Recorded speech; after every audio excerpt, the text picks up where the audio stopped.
What's going on, everybody, and welcome to the RC Retro channel. In this episode, we are building this beautiful Porsche 911 GT1, and that's because it was chosen by you, the viewers. That's right. Put out an episode not too long ago, Viewer's Choice, with 4 vintage kits. Gave you all the option to vote via YouTube poll, in the comments, and on the RC Retro Facebook group.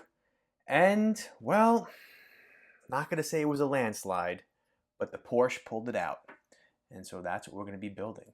Interestingly enough, I thought that it'd be a little bit more closer as far as the top two being the Porsche and the ABT Audi TT based on the TA03R-S chassis.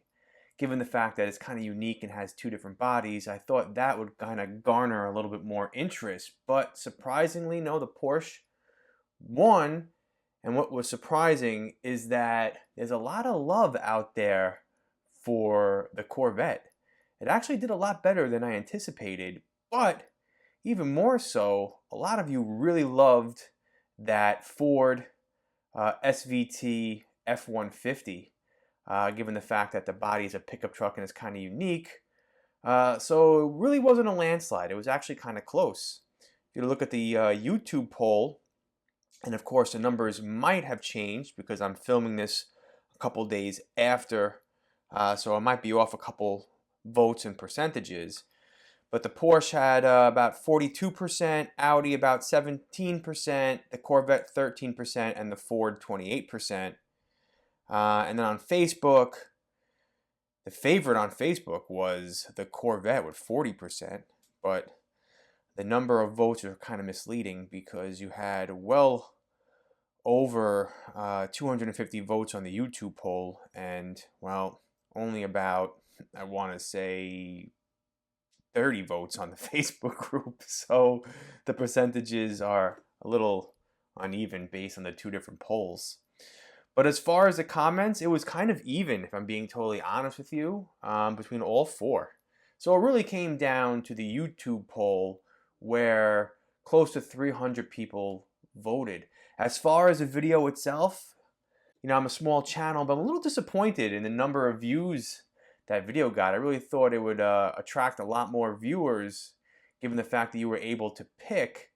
And usually after about 2 days, I have somewhere a little over 1,000 to 1,200 views. This video didn't do so well. However, on the flip side, it did have, for the amount of views, about 700, did have a lot of people who did leave feedback in the comments.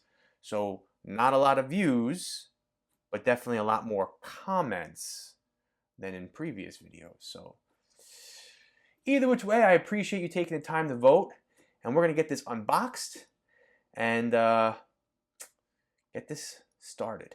Now, as far as the build, this is going to be a 2-parter build, and then some more of the build later on in the second episode with the body. So let's take a look at what we have and open this up. So first off, this Tamiya Porsche 911 GT1 is kit number 58193. It was released in June of 1997 and is based on the TA03R-S platform. S, I guess, standing for shorter. It's 20 millimeters shorter in wheelbase than the TA03R. It has a midship mounted motor, and the shorter wheelbase allows for more responsive handling. Comes with a plastic bathtub chassis, it's belt driven, and has oil filled shocks.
Well, that's the body all cut out. Off camera, I actually sanded it. Now it's time to wash it.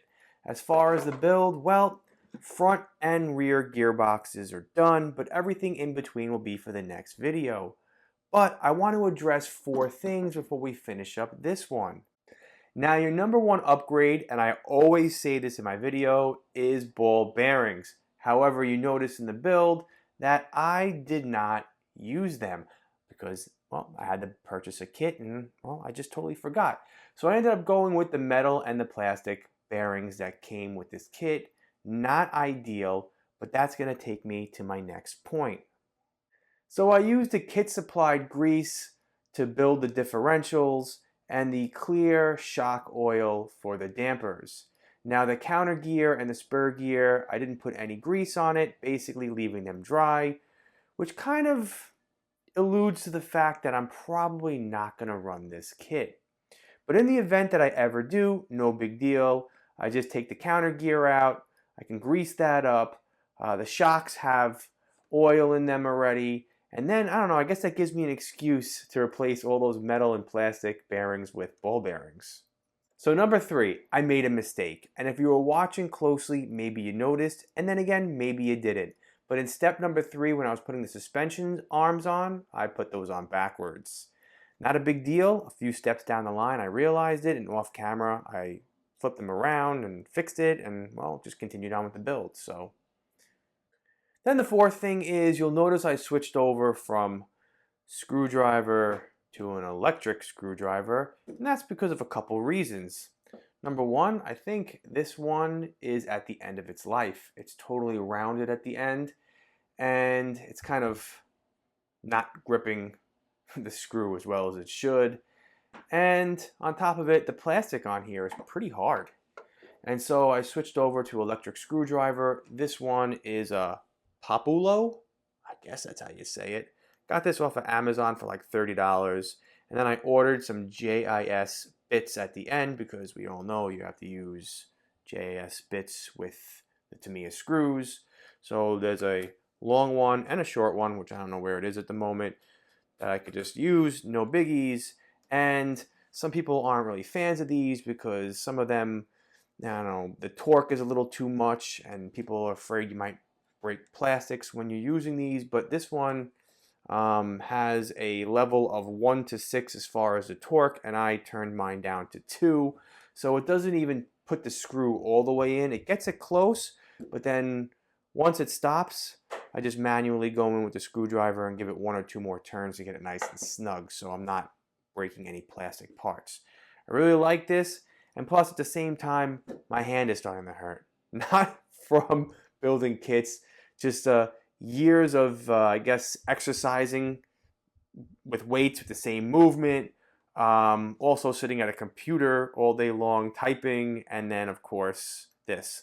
My wife yells at me all the time. She says, "Your hand hurts you because it's all the screw driving you do with your RC cars downstairs." I said, "It's not from that." But anyways, this is pretty nice. I like this, comes in handy, and I recommend it. All right, so that's it for this video. This is part 1. I'm going to start working on part 2 right now, so keep your eyes out for that. We're going to finish this up as far as building the chassis, and we're going to get this cleaned up, mass painted, and all stickered up to bring this beautiful Porsche to my shelf on the collection. Can't wait. All right, thank you so much, and I'll check you all in my next. Take care now.